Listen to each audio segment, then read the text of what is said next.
Alors maintenant, puisque vous connaissez très bien ce qui se passe pour la tension et pour le courant, donc il y en a un problème de déphasage, etc. Donc on va faire quelques exercices pour adresser ce problème. Alors maintenant, si je vais mettre un excitateur qui est le générateur, GBF, et ce qu'on appelle un résonateur, c'est-à-dire RLC, que va-t-il se passer? Voilà. Salut, Alors maintenant, bienvenue dans cette partie du circuit RLC forcé.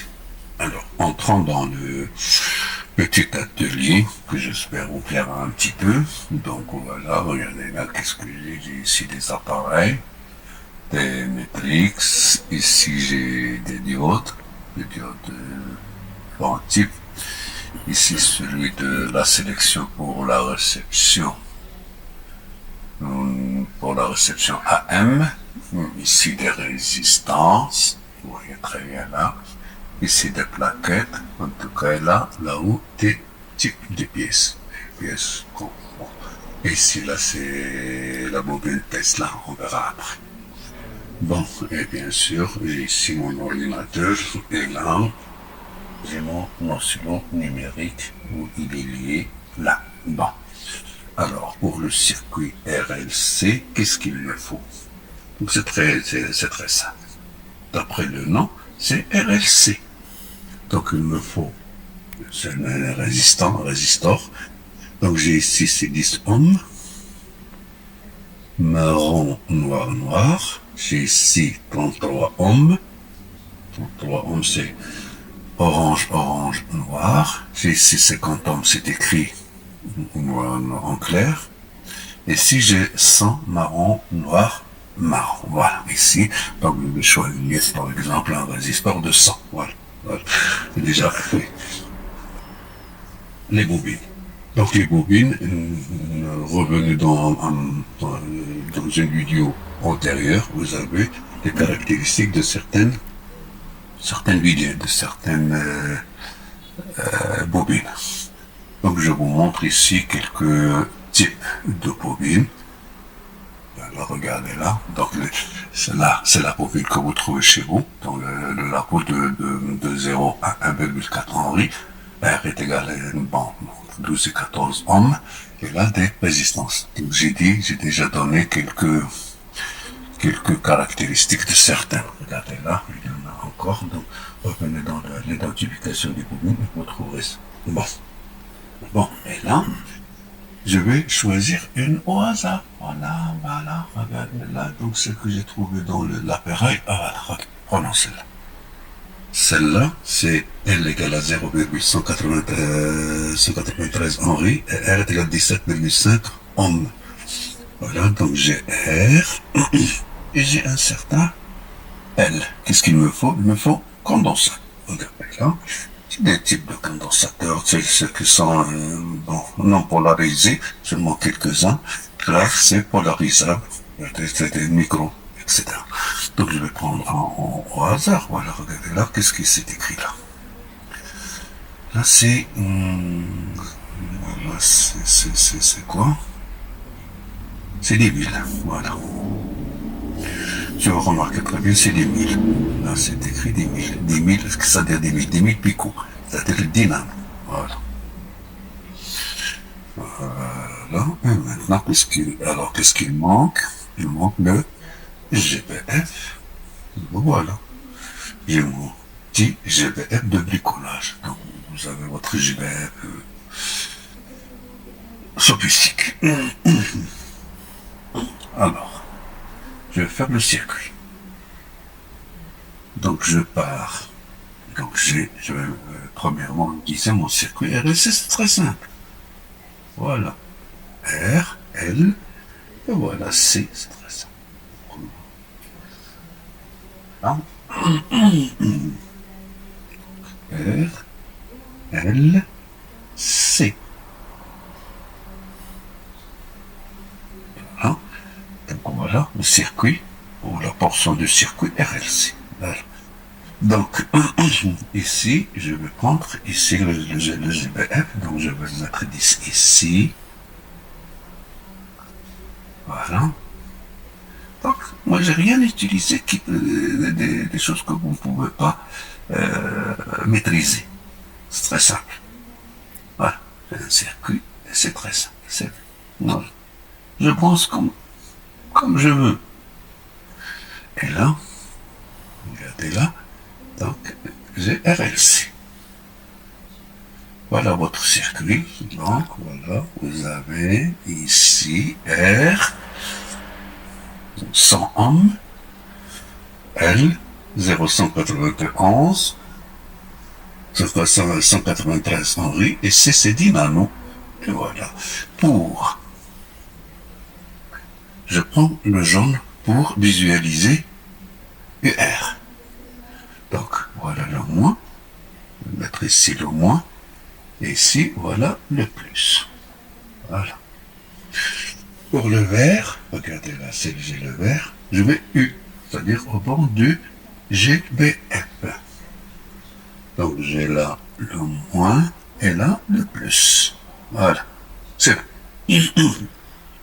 Vous avez votre circuit. C'est cette première partie, c'est la réalisation du circuit RFC forcé avec bien sûr les gènes, avec les sondes de l'oscilloscope. Alors,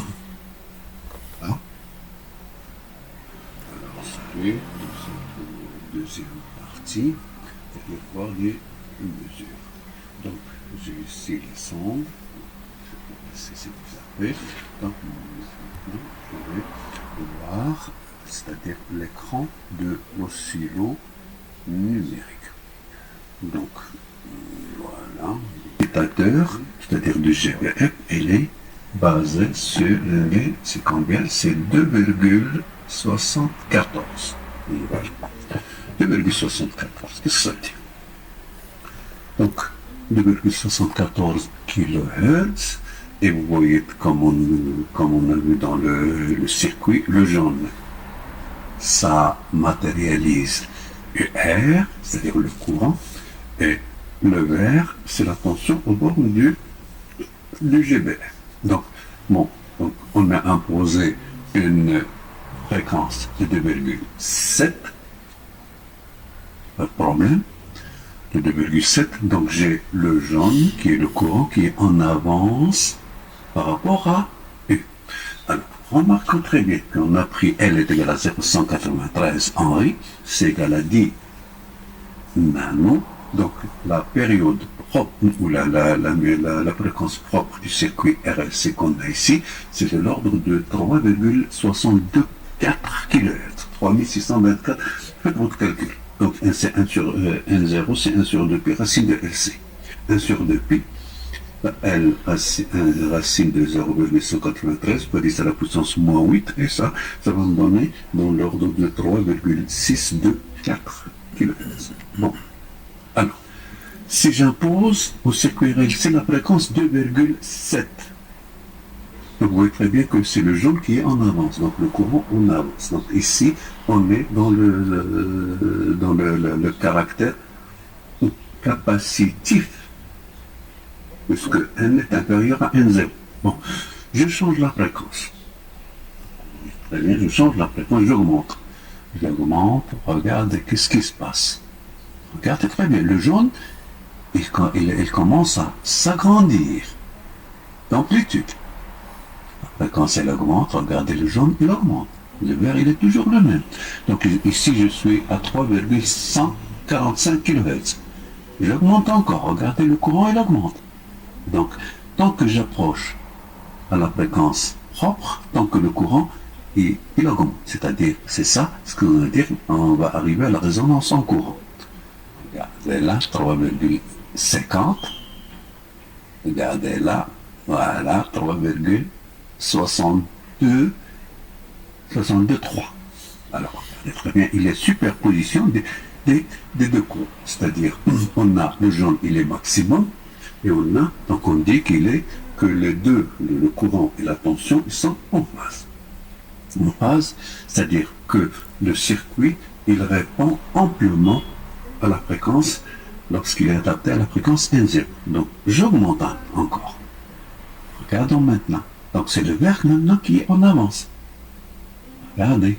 Donc là, 3,9, 4 kHz. Donc 4 kHz, vous voyez très bien que le vert qui est en avance, c'est-à-dire ici on est dans le régime, dans le circuit, il est inductif, en quelque sorte. Donc regardez là, donc voilà. Donc, vous voyez très bien. Regardez, le jaune diminue. Regardez, il augmente. Lorsqu'on est en résonance, le courant est maximum. Regardez, une fois on n'est pas en résonance, le courant il diminue. Donc on va voir après le problème de la bande passante à moins 3 décibels, etc. Donc vous avez maintenant vu comment ce qu'il est capacitif, comment il est inductif, et pour si vous voulez mesurer le déphasage entre là c'est négatif parce que I en avance de U. Je vais regarder là, voilà, je suis en phase, donc je est égal à 0. Regardez U par rapport à I, c'est positif, donc on peut, donc entre les deux sommets c'est taux, donc c'est taux, et on va multiplier par depuis N, et on trouve le déphasage. Et voilà, vous avez votre RLC forcé. Dans la troisième partie, on va voir comment on mesure le courant en fonction de la fréquence. Et merci.